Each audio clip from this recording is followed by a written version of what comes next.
galera, professor Arthur Damasceno na área, Direito Constitucional, e começamos aqui mais um bloco, mais um assunto, mais um tema dessa nossa disciplina. Nesse nosso bloco a gente começa a trabalhar os chamados princípios fundamentais. É o primeiro título da nossa Constituição, é um estudo tranquilo, e nós iremos andar pelo artigo 1º, do artigo 1º ao artigo 4º da nossa Constituição, sendo mais preciso. E aqui nós iremos encontrar os chamados valores estruturantes, né, e basilares de toda a nossa Constituição. Falaremos sobre os fundamentos da República Federativa do Brasil, falaremos sobre o famoso princípio da tripartição dos poderes, os objetivos fundamentais do nosso Estado soberano e os princípios que regem as relações internacionais do nosso Brasilzão, artigo 1º, 2º, 3º, 4º. E vamos lá, sem muitas delongas, vamos avançar aqui nosso primeiro slide, nossa primeira informação aqui apresentada. Temos o seguinte, olha aqui, ó. A República Federativa do Brasil, formada pela união indissolúvel dos estados e municípios e do Distrito Federal, constituem-se em Estado democrático de direito e tem como fundamentos. Desse nosso primeiro bate-papo, dessa nossa primeira análise, o primeiro valor que nós levantamos, nós já encontramos aqui algumas regrinhas muito interessantes sobre a nossa forma de Estado. O Brasil sendo uma federação, né? E quando a gente fala do Brasil sendo federação, nós estamos olhando para um país cuja a gestão não é única ou una. Nós não temos uma gestão singular, nós não temos apenas uma administração. Na realidade, nós temos um país composto de várias gestões, várias administrações. Temos uma gestão nacional, o nosso governo federal, gestões regionais, e aí nós encontramos os 26 estados mais o Distrito Federal, e também temos gestões localizadas, que tratam daqueles assuntos de interesse local, que são os nossos municípios. Hoje, 5.568 municípios no Brasil, muita coisa, né? E é justamente por isso que nós temos o Brasil como um estado composto. E em algumas provas você vai perceber que quando a gente tem essa recomendação de ser o Brasil em sua forma de estado, uma federação, em alguns momentos os examinadores costumam apontar a federação como estado composto. Mas o mais interessante é que esse nosso artigo 1º, que traduz a ideia do Brasil federação, ele traz para a gente que essa união de gestões existentes, União, Estados, Distrito Federal, municípios, essa conjugação ela é indissolúvel. E é importante lembrarmos que uma das maiores, se não a maior característica de um Estado federado é justamente essa indissolubilidade do pacto federativo. Enquanto vivermos sob a égide da Constituição de 88, enquanto nós vivermos como uma federação, essas unidades que compõem o nosso Estado composto, essas unidades federadas, elas estão inseridas num pacto de indissolubilidade. Ninguém se separa, ninguém se separa. E veremos, inclusive, no decorrer do nosso estudo, quando da pretensão de um Estado se separar, e é o que a gente costuma ter como direito de secessão, que não existe no nosso Estado federal, um dos institutos que busca proteger essa integridade nacional é a intervenção federal. A intervenção é um estudo que a gente ainda vai fazer a partir do nosso artigo 34 da Constituição.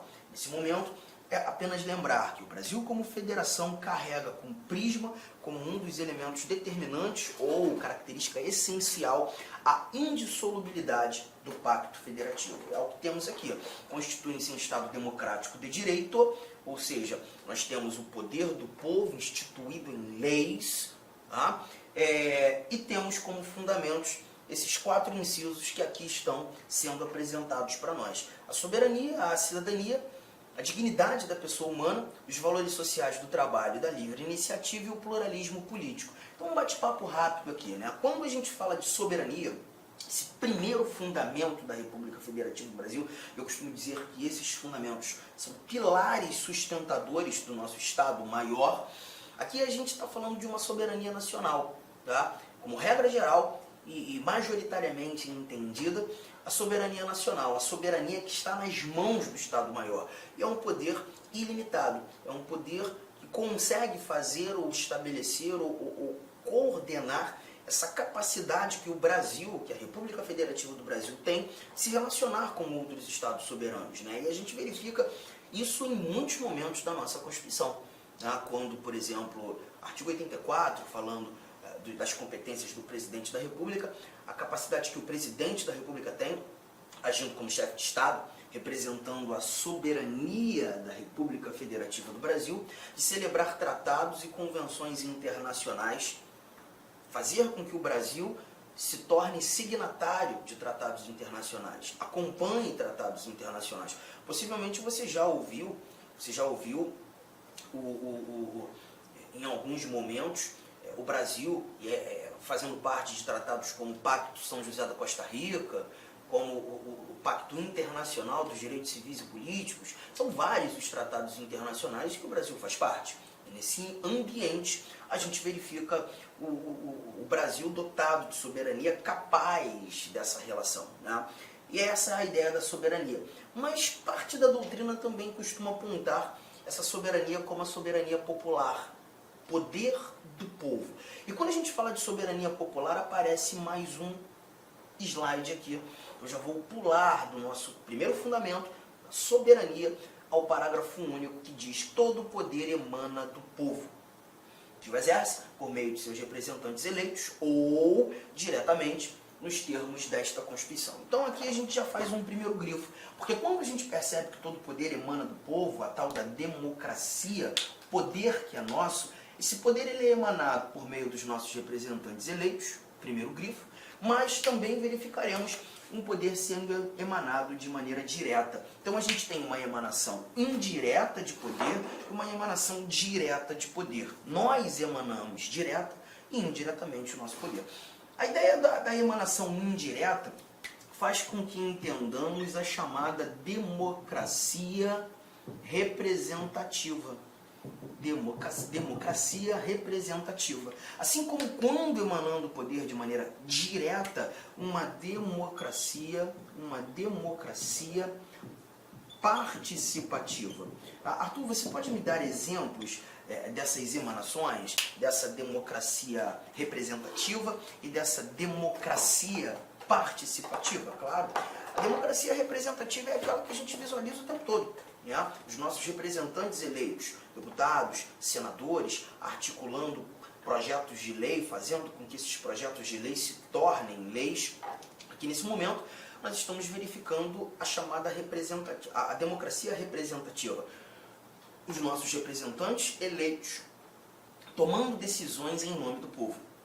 Já a democracia participativa, eu acho que o elemento primordial, o primeiro que nos faz entender a democracia participativa é quando a gente verifica o voto, né? O voto, esse instrumento que temos, garante a nossa participação na estruturação da vida política do Estado. O voto é, sem dúvida alguma, um instituto de democracia participativa. E não apenas o voto. Quando nós também estudarmos direitos políticos, é um assunto que a gente vai começar a desbravar. Quando chegarmos ao artigo 14, nós iremos falar do plebiscito, nós iremos falar do referendo, nós iremos falar da iniciativa popular. Posso rapidamente sintetizá-los e entender que tanto o plebiscito quanto o referendo são participações populares, diretas, que buscam ali ou fazer com que um ato normativo seja criado ou, inclusive, referendar um ato já criado. Muitas vezes, quando, por exemplo, não apenas o Congresso, tá? Mas, por exemplo, o Congresso Nacional tem a pretensão de criar uma lei ou alterar legislação, ou até mesmo, quem sabe, alterar a nossa Constituição por meio de emendas constitucionais, em alguns momentos seria possível em que o povo fosse consultado, o eleitorado fosse consultado. Essa consulta, eleitorado, permite ou não, desejam ou não, com que criemos a lei, com que alteremos a lei, com que façamos alterações na Constituição. Essa pergunta é feita, essa consulta popular é feita. E essa consulta prévia ao nascimento do ato normativo, prévia à criação da lei ou alteração legal, ela é chamada de plebiscito. E a nossa fala, a nossa resposta acaba sendo determinante para a criação de um determinado ato normativo. Já o referendo um pouco diferente, porque no referendo nós temos a criação feita, a lei nasce, a alteração da Constituição ocorre, o ato normativo é editado, todavia a sua eficácia ou a sua vigência vai depender de uma confirmação popular.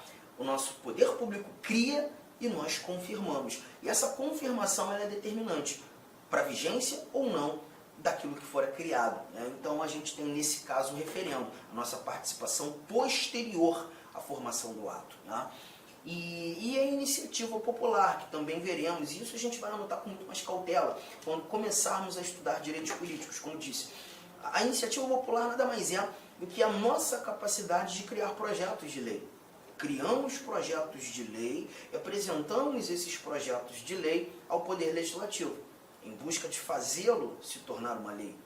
E aí a gente está falando da iniciativa popular, emanação direta de poder. Mas quando a gente visualize o que é mais importante aqui, já que estamos tratando de princípios fundamentais, que é um tópico bem abrangente, bem amplo, né? A gente não especifica ainda as informações, quando da conjugação dessas duas facetas da democracia, a democracia representativa, a democracia participativa, chegamos a classificação de uma democracia semi-direta. Então toma cuidado, que a democracia brasileira ela não é tão somente direta, ela não é tão somente indireta, ela deve ser chamada de democracia semi-direta. É isso que a gente retira desse nosso parágrafo único, essa capacidade que temos de emanar o nosso poder, porque o poder é nosso, de maneira direta, de maneira indireta, sintetizando o que chamamos de democracia semi-direta. Tamo junto? Tranquilo? E, como disse, essa é nada mais que uma das orientações a esse primeiro fundamento. Fique tranquilo que nas provas, ou o teu examinador trará a primeira conotação que fizemos, ou a segunda. Em momento algum ele te colocará em xeque, porque são duas informações corretas, tá? Cidadania. Cidadania se confunde também com o que a gente chama de nacionalidade, e é importante você dominar essas diferenças, né? Porque quando a gente fala de nacionalidade, não está aqui, a nacionalidade é justamente o vínculo jurídico-político que liga você ao Estado soberano. Então, a partir do momento que você nasceu em solo brasileiro, e não é a única maneira de ser chamado brasileiro nato, quando nós estudarmos a nacionalidade, é um outro tópico muito gostoso de se estudar, a partir do artigo 12, a gente vai perceber que há uma diferença entre brasileiros natos, brasileiros naturalizados, inclusive diferença no que tange a conquista, a aferição dessas nacionalidades, né?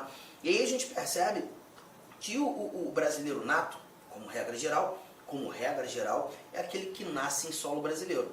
Existem outros caminhos, eu posso nascer fora do Brasil e também ser chamado de brasileiro.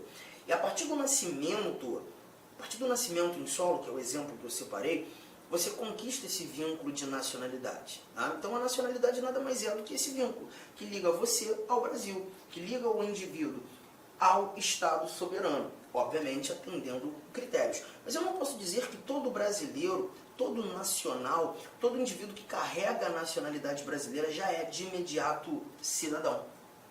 E isso muitas vezes a própria mídia nos atrapalha, né? Televisão, rádio, jornal, quando a gente encontra aquela informação que um determinado indivíduo tem dupla nacionalidade. Gente, muito cuidado. Provavelmente não foi isso que aquele indivíduo, aquele repórter quis dizer. Ele quis dizer que o indivíduo tem dupla nacionalidade. Ele tem a nacionalidade brasileira e a nacionalidade mexicana. Ele tem a nacionalidade brasileira e a nacionalidade argentina. Ele tem a nacionalidade brasileira e a nacionalidade italiana. Mas a cidadania, ela se difere da nacionalidade, porque aqui a gente está falando apenas do gozo dos direitos políticos. Gozo dos direitos políticos. Nada mais que isso. Então, quando a gente fala de cidadania, a gente está tratando daquele indivíduo que titularizou direitos políticos. Em outras palavras, a gente está levando em consideração apenas o poder votar e, por consequência, ser votado. Tá? Essa é a cidadania, a capacidade que eu tenho de participar da estruturação da vida política do meu Olá, meus Estado. amigos. Inicialmente eu peço licença a vocês, pois interrompi os seus estudos, mas esse vídeo é um vídeo promocional da La Concurso, é um vídeo para você se deparar aqui com o nosso site. Se você quiser assistir o final desse vídeo, se você quiser assistir o PDF, quer fazer o curso completo, ponto a ponto do edital, super atualizado, enxuto, eu convido você a se matricular no nosso curso, tem um link aqui embaixo, o investimento apenas R$ 119,90.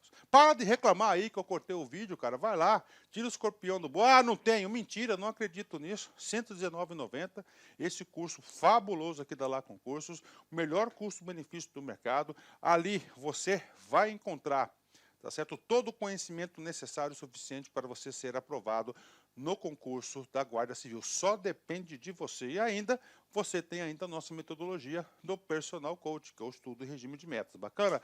Vamos lá, vem estudar com a gente aqui na Lá Concurso. Forte abraço, fique com Deus. Tchau, tchau.